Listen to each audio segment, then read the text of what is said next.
Welcome back to Revolt Black News. Now, we're going to kick off our mayoral race series for the greater Atlanta area because there's actually a voter registration deadline approaching on October 4th.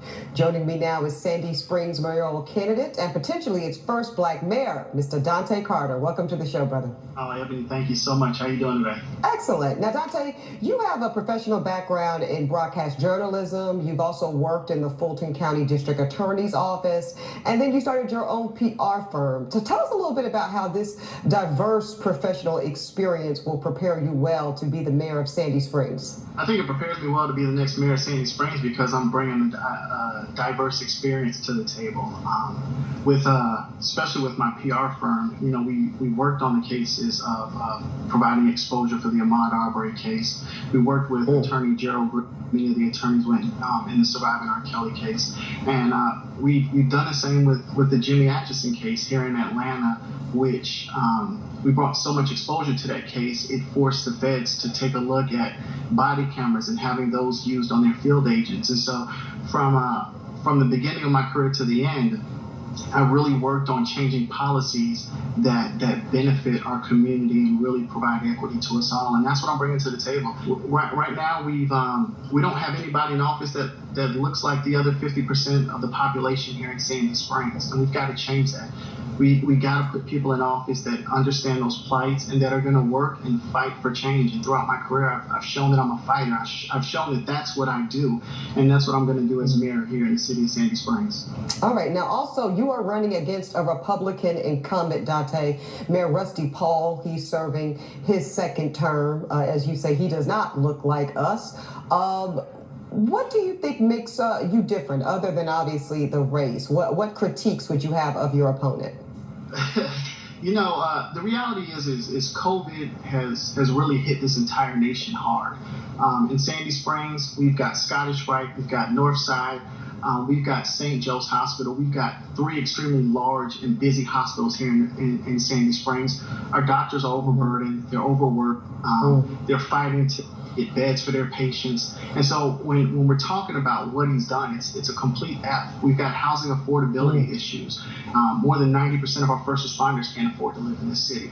That doesn't even include our teachers, our working families. And so we need somebody that's focused on the majority of Sandy Springs and not a small, loud minority, because that's what's hurting us, is impacting us. And so when we talk about what sets me apart is the ability to see a much larger group of people here in the city of Sandy Springs. And those groups, we're going to make an impact for. All right. Let's say we're talking in a little bit, and all of a sudden it's Mayor Carter. What does Mayor Carter do on his first day as elected mayor?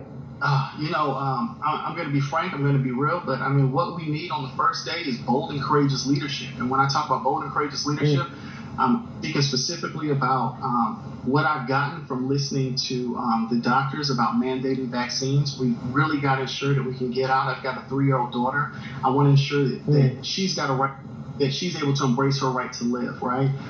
And then we've also got to take it a step further. People don't understand how much power mayors have. During the Civil Rights Movement, our leaders, Dr. King, all of them, they were marching against the mayors, the city council folks, the county commissioners. Those were the folks who stood in the way of progress. And the president had to intervene because those folks stood in the way of progress. So when we talk about those first day initiatives, we got to talk about going back and signing the George Floyd and Policing bill. We can do that locally. We've got to get people in the office that can see that. So that's something I'm going to fight for. I'm going to tackle voting rights. You know, we've been endorsed by Stacey Abrams and Fair Fight, and that's because earlier this year, we put together that protest here in Georgia that kicked things off nationally with fighting for voter rights. And those are things that we're going to work to do, but you got to be in those executive seats to make a change. The president, the governor, the mayor. And that's why I'm fighting to get in the seat so that we can take care of our citizens.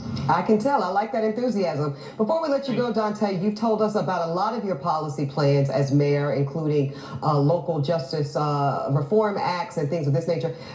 One thing is on a lot of people's minds right now is the increasing wealth gap between Black and white Americans. Can you talk a little bit about maybe some policy plans or agenda items you'd like to see happen in your community as it relates to Black home ownership and other wealth building mechanisms? You've got a city that's nearly 50% minority, and they're not getting a fair shake at government contracts. So we've got to address those things, and we've got to put a policy and a plan in place that gives Black business owners and Hispanic business owners and women-led businesses in the city of Sandy Springs strong opportunities to win those contracts. What's happening now is it's a good old boy system. Again, we've got 6 Fortune 500 companies here in the city of Sandy Springs. There's a lot of money, and I think that people get so caught up in the money and what it looks like that they forget about what equity across the board looks like. And so we've got to come up with some plans, and that's one of the things that I've been doing here the last 2 weeks specifically, is going out, speaking to